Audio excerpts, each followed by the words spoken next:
ہوا تھا اور کہہ رہا تھا اللہ بخش دے، اللہ بخش دے، اللہ میرا گناہ بہت بڑا ہے، اللہ بخش دے، اللہ بخش دے۔ حضرت مالک ابن دینار نے قریب میں جا کر کے اس کو سلام کیا، اس نے نام لے کے جواب دیا۔ اب مالک ابن دینار کی اور حیرت پڑ گئی، آج پہلی ملاقات ہے اس سے، نہ اس نے مجھے آج سے پہلے دیکھا نہ میں نے اس کو دیکھا ہے، اور یہ میرا نام تک جانتا ہے۔ حضرت مالک ابن دینار نے اس سے پوچھا کہ تم میرا نام کیسے جانتے ہو؟ کہا صرف نام نہیں جانتا ہوں، یہ بھی جانتا ہوں کہ تم کس لیے آئے ہو۔ کہا کس لیے آیا ہوں؟ کہا تم یہ بتانے کے لیے آئے ہو نا کہ اللہ نے میرا حج قبول نہیں کیا؟ تو حضرت مالک ابن دینار کہتے ہیں ہاں یہی بتانے آیا ہوں۔ تو کہا تجھے یہ پتا ہے؟ کہا ہاں، یہ امسال کی بات نہیں ہے، 25 سال سے پیدل حج کرنے کے لیے آتا ہوں، اور اللہ ہر سال اپنے کسی محبوب بندے کے ذریعے مجھ تک خبر بھجوا دیتا ہے کہ اس سے کہنا میں نے اس کا حج قبول نہیں کیا۔ حضرت مالک ابن دینار کہتے تیرا گناہ کیا ہے، تیری غلطی کیا ہے کہ 25 سال ہو گئے تیرا حج قبول نہیں ہوا؟ وہ کہتا ہے مالک ابن دینار میرا گناہ بہت بڑا ہے۔ کہا گناہ بتا تو صحیح۔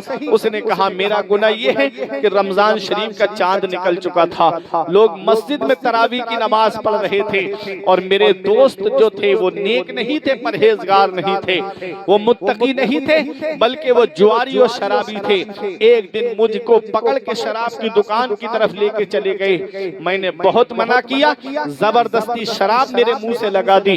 کہتے ہیں میں نے شراب پی، اور جب شراب پی کے میں گھر پہ واپس آیا، کہتے ہیں میں نے دروازہ کھٹکھٹایا تو میری ماں نے دروازہ کھولا۔ جب دروازہ کھولا تو میرے منہ سے شراب کی بو آئی۔ ماں نے ایک زوردار تماچا میرے منہ پہ مارا، اور مار کے کہا ظالم، لوگ اللہ کی عبادت کر رہے ہیں مسجد میں، اور تو اس مبارک مہینے میں شراب پی کر کے آیا ہے۔ کہتا ہے جب ماں نے مجھے مارا تو مجھے غصہ آیا، اور دو جنون اکٹھا ہو گئے، ایک شراب کا جنون، دوسرا غصے کا جنون۔ کہتے دو جنون جب اکٹھا ہوئے تو میں نے بھی اپنی ماں کے اوپر ہاتھ اٹھا دیا، اور جب میرا غصہ ٹھنڈا نہیں ہوا تب میں نے اپنی ماں کو اٹھا کر کے جلتے ہوئے تندور کے اندر ڈال دیا۔ جو تنور گھر کے اندر جل رہا تھا اس میں اٹھا کر کے ڈال دیا۔ ماں جل گئی، میری بیوی نے بچانا چاہا لیکن وہ اسے بچا نہیں پائی۔ مجھے نیند آ گئی، میں چارپائی پہ لیٹا۔ آدھی رات میں جب میرا نشہ اترا تب میں نے اپنی ماں کو پکارا اور میں نے کہا امی کھانا دے دو، امی بھوک لگ رہی ہے۔ حضرت مالک ابن دینار سے محمد ابن ہارون کہتا ہے میری بیوی نے مجھ سے کہا ظالم، ماں کا مرڈر کر کے کھانا مانگتا ہے، ماں کا قتل کر کے کھانا مانگتا ہے۔ میں نے کہا میں اپنی ماں کا مرڈر کیسے کر سکتا ہوں؟